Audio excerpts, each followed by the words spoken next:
The Ship of Theseus is a philosophical thought experiment that asks, if you replace every part of a ship over time, is it still the same ship? It explores questions of identity and what makes something remain itself despite change. Wicked, the movies, are 3 adaptations deep. You have the book Wicked, which is an adaptation/retelling of The Wizard of Oz. You have the stage play, which is an adaptation of the book. And then you have the Wicked movies, which are an adaptation of the stage play, which is in itself taking elements from the adaptation of the original book. It's an adaptation of an adaptation of an adaptation. It is Theseus's ship made of locks, socks, and it is exactly why we're going to use it to talk about the deep, deep iceberg that is adaptation. Why is it so hard to get right? And why is it so important for the entire history of the world?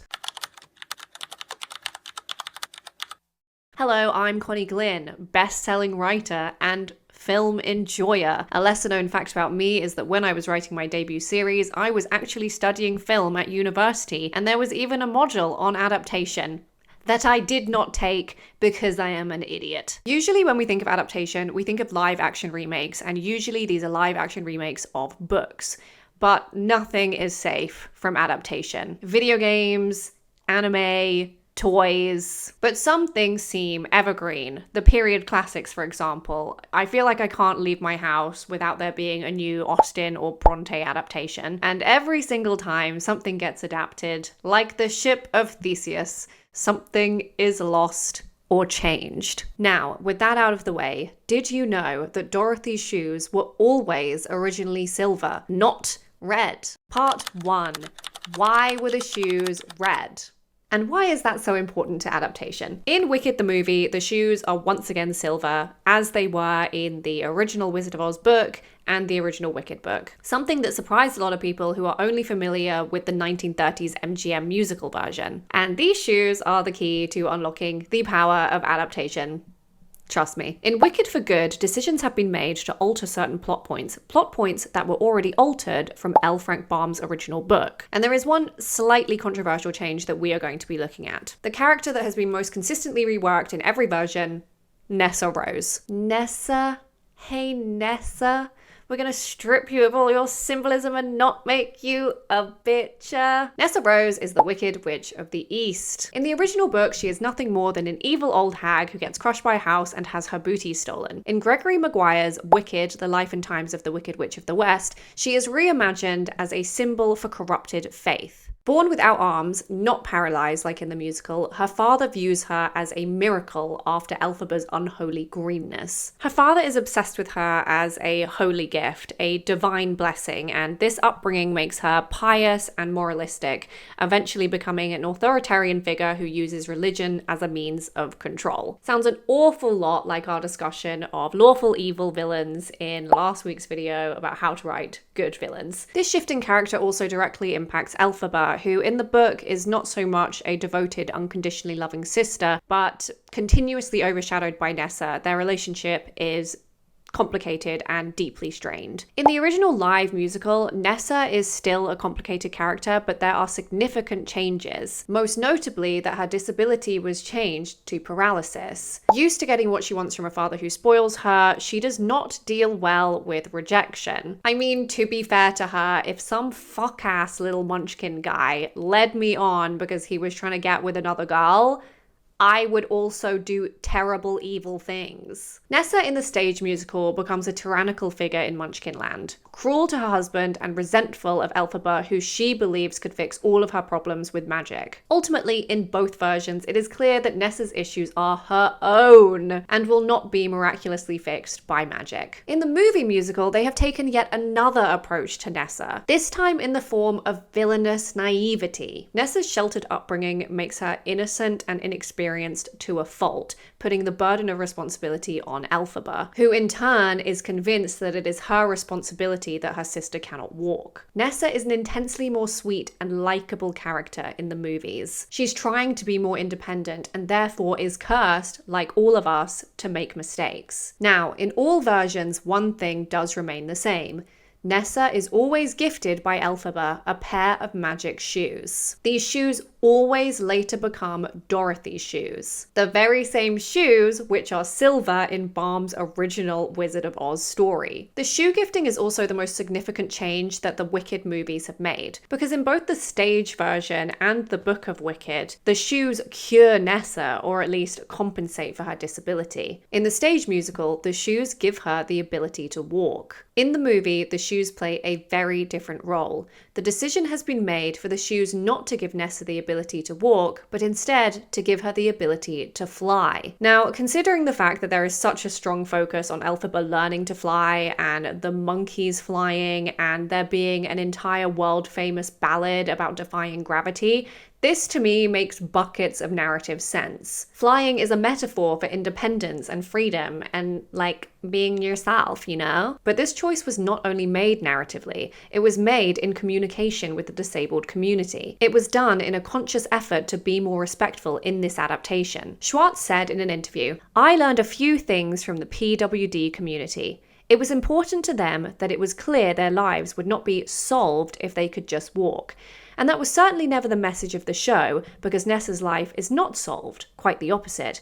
But we wanted to be respectful and still find a way to tell our story." He also discussed their plan to have another guy in there who likes Nessa, but she can't see him. The point is that we wanted to make it clear that the problem is Nessa's obsession with Bok, not the fact that she's in a wheelchair, which is what leads to the events that unfold. Basically, Bok. It's all Bok's fault. Importantly, Nessa's actress is also actually a wheelchair user. This is something else that was deeply important to the production of this adaptation. So, what does this have to do with the shoes being red?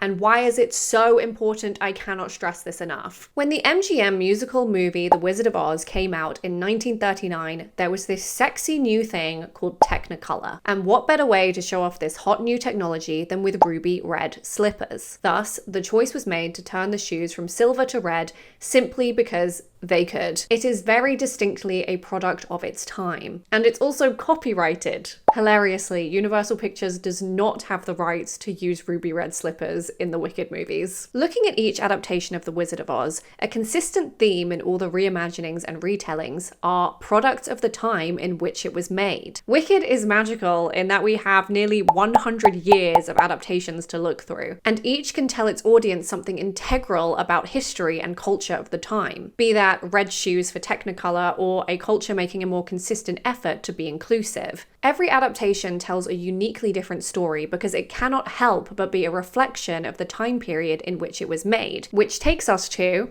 part 2, adaptation as history.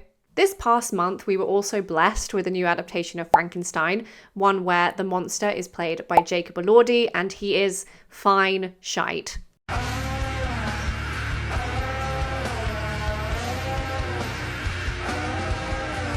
What does that tell us about the culture of today, one must wonder? Possibly that we're all perverts? Possibly that we're all wannabe monster fuckers?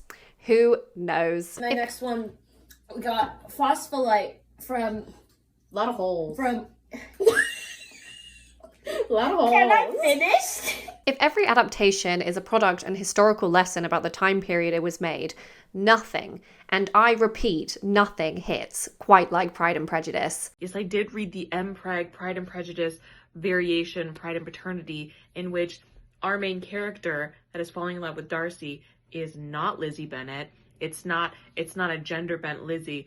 That's Bingley. Every couple of years, we get a fresh, new Pride and Prejudice. The original story takes place in Georgian England. It's Regency Court, it's dance cars and chaperones. And yet, the adaptations of Pride and Prejudice, time and time again, end up being thought pieces on the time in which they were made, as opposed to any sort of particularly faithful adaptation, no matter how hard they try. Side note, yes, you should be thinking about this deeply in regards to Emerald Fennell's upcoming Wuthering Heights adaptation, which ironically also stars Jacob Elordi. Maybe the product of our time is simply Jacob Elordi. All right, let's have a look at some of these Pride and Prejudice adaptations, shall we? Pride and Prejudice 1940, the largely lost 1958 BBC miniseries, the 1967 BBC miniseries, the 1980 BBC miniseries, the 1995 BBC miniseries, Christ, the 2005 Keira Knightley film adaptation, Lost in Austin, the 2008 ITV miniseries, Bridget Jones's Diary, the 2001 film, Pride and Prejudice, the 2004 Bollywood-style movie, the 2016 comedy horror Pride and Prejudice and Zombies. The list is extensive. And the reason for that is because the core themes of class, love, gender, and independence are timeless and yet ever-changing. The story is ripe for retelling. Like how The Wizard of Oz has become a fundamental cog in literary discussions of good and evil, Pride and Prejudice does the same for love and class. The 1940 version emphasizes elegance and romance. Released during wartime, it offered escapism and reaffirmed traditional hierarchies, and also deeply anachronistic Victorian attire. The dialogue reflected a need during the time to glamorize heritage and the stability of Englishness, vastly different to the very popular 2005 Joe Wright version of Pride and Prejudice starring Keira Knightley as Lizzie Bennet. This version romanticizes realism and female independence, focusing more on Lizzie Bennet as a proto-feminist heroine. It's passionate and dreamy, but reflects this 21st century desire for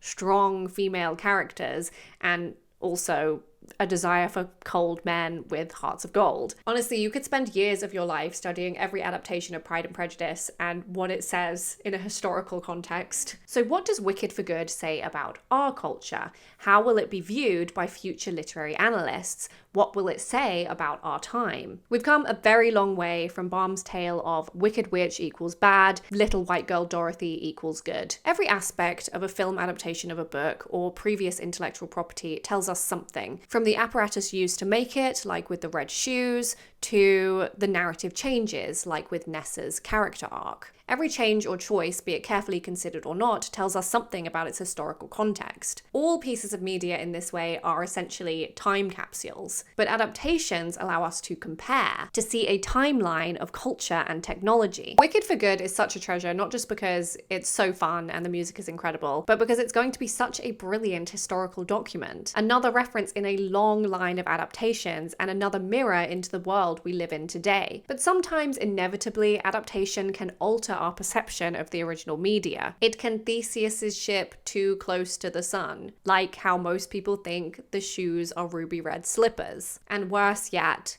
it can be absolute garbage. Which takes us to our last segment, part 3.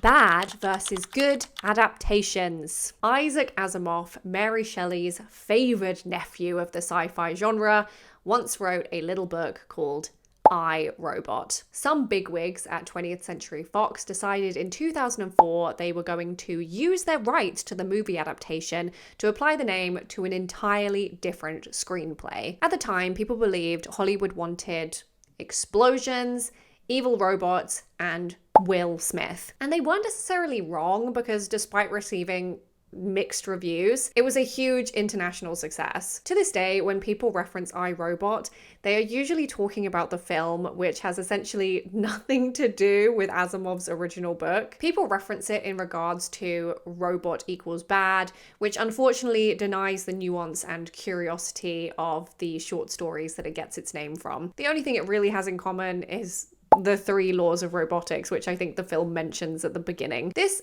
adaptation, if it can so be called, speaks to a time of no-thinky, smooth brain action movieism. It was right before the recession and it was all guns blazing. I, Robot, the movie, is amazing in that it is somehow a film people enjoyed, a terrible adaptation, and therefore also a really great piece of film history. But the thing is, would Asimov's book even have worked as a film? It's lo-fi short stories with a very specific narrative perspective. It would have needed to be adapted. I'm not going to get into it now, but this is why I have such a loathing of live action remakes of cartoons. Anyone who saw my What Did They Do to Katara video will know something about my feelings on this. It's already a visual medium.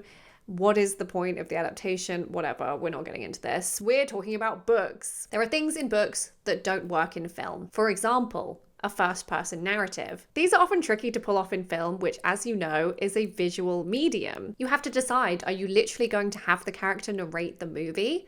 How will that work? How will you frame that? To adapt well, you have to do just that. Adapt. You can do things like have a character be added or removed. A great example of this is in The Hunger Games, how they added commentators talking over the games in place of Katniss explaining things to the reader. But losing Katniss's narration also meant that we lost her as an unreliable narrative. For something to be gained, something had to be lost. Perfect adaptation is basically impossible. There's only one film that I think has ever come close to being a perfect adaptation of a book, and that is Greta Gerwig's 2019 Little Women. The reason for this is because it's entirely aware of itself as an adaptation. Readers of Little Women in our modern age often glean aspects of the story which aren't there, because we believe they were censored or Louisa May Alcott was asked to change or remove them. We obviously don't know, but there exists a speculation and I suppose a conspiracy around Little Women, and it's kind of a fundamental part of the reading experience of the book. And it feels like that would be a difficult thing to get across in a film adaptation, because how do you get across visually something that only exists in its absence and subtext? I don't know, but Greta Gerwig's Little Women found a way. It's a movie about being a movie about Little Women as much as it is an adaptation of the book Little Women. To some people, the Ship of Theseus dilemma posits that even remade, the original essence of something, though now intangible, still remains. With book adaptations, perhaps that intangible thing is the conversation itself, whether it be love in Pride and Prejudice or good and evil in Wicked. Absolutely, there are bad and terrible adaptations, ones that completely lose sight of the soul of the original piece. But when something is adapted from a book, even if it misses the point entirely, sometimes that can be a point in and of itself in a historical context. Is this getting too meta? I don't know. Anyway, Wicked for good, an adaptation of an adaptation of an adaptation. What a novelty. I love it. Also, just a great movie. Hopefully this video has helped you understand the purpose and artistic possibilities of adaptation. It is its own unique art form and area of history. And as an aside to my aspiring writers, being able to recognize in a book aspects that wouldn't work or would need to be adapted for a film will make your grasp of narrative technique and the written word so much better. I promise you, it's a very useful tool. And thank you so much to my Patreons. I had so much fun talking about redemption and angels and demons with you all last month. I am so appreciative of you, so very, very thankful. And yes, I will see all of you soon. Love ya. Bye.